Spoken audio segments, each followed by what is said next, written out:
Galing ako ng washing, mga boss. Ito, ni-washing ko to. Basa pa nga. Ito.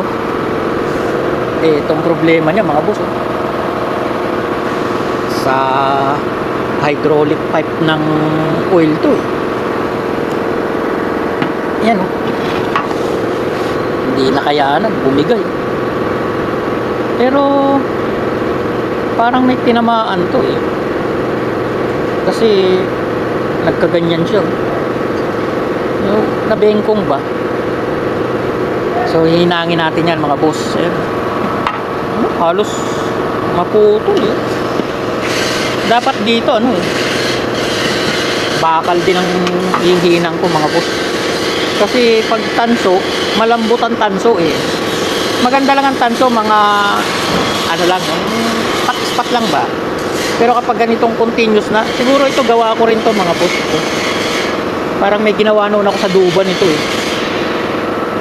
sa ilalim ng ewan ko lang kung sa ilalim ng bulldozer to, yung connector ng pipe.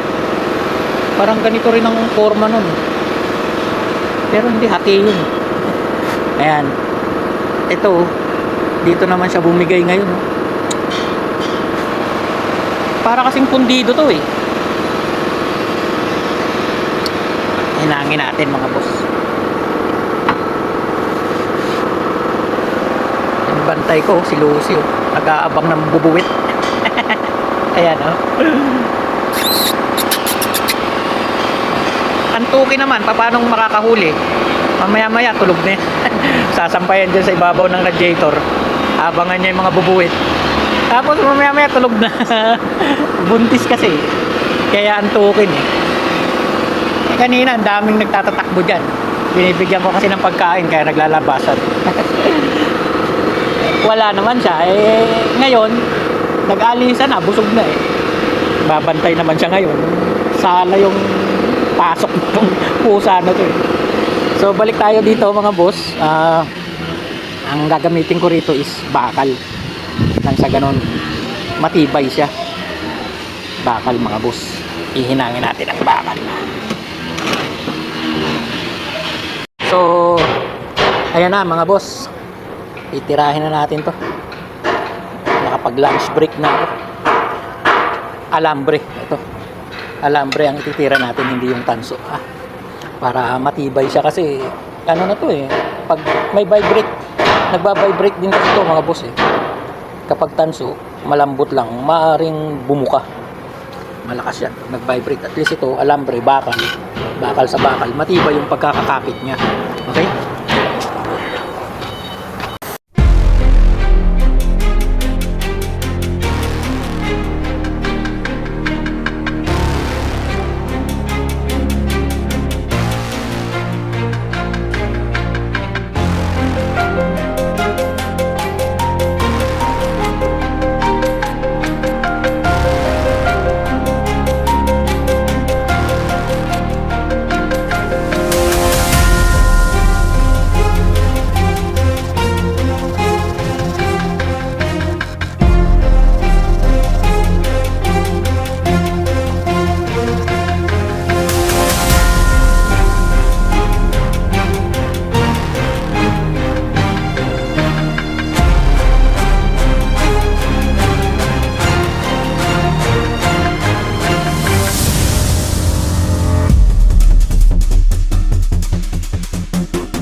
So ayan, mga boss, umuusok-usok pa Ay.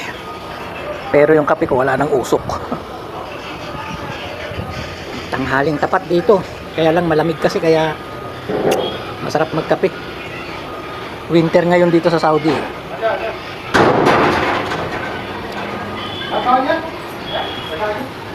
Kaya makapansin nyo mga naka-jacket mga naka-sweater. Kaya ako medyo nainitan inubad ko yung jacket ko. Ay nako. So ayan, boss.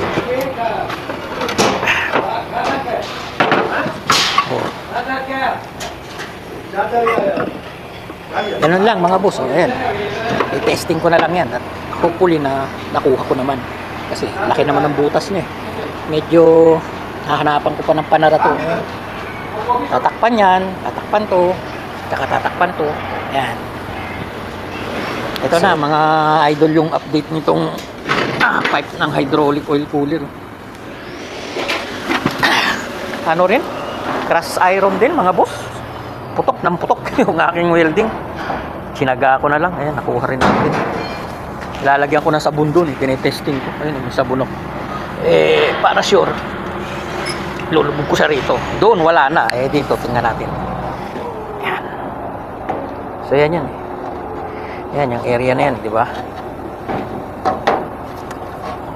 Sigurista tayo mga boss kasi kapag nasa site na yan, mahirap ng tanggalin uli siya kung yan magkakabutas. Parang sa ilalim ng makina nakakabit to Wawa yung mekaniko pag nagkataon.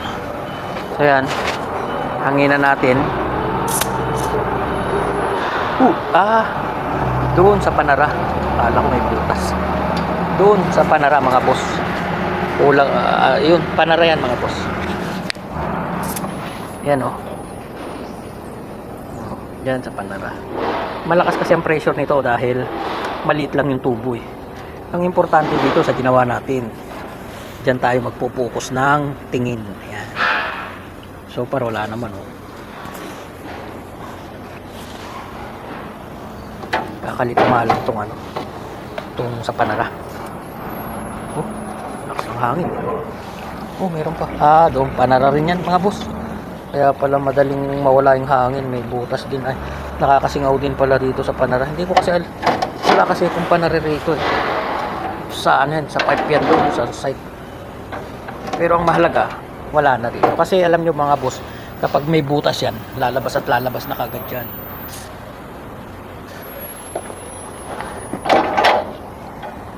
So ganoon na lang mga boss. Ayan Kita naman na wala na siyang butas doon ng butas niya. So ganun lang. Maraming salamat sa makakapanood.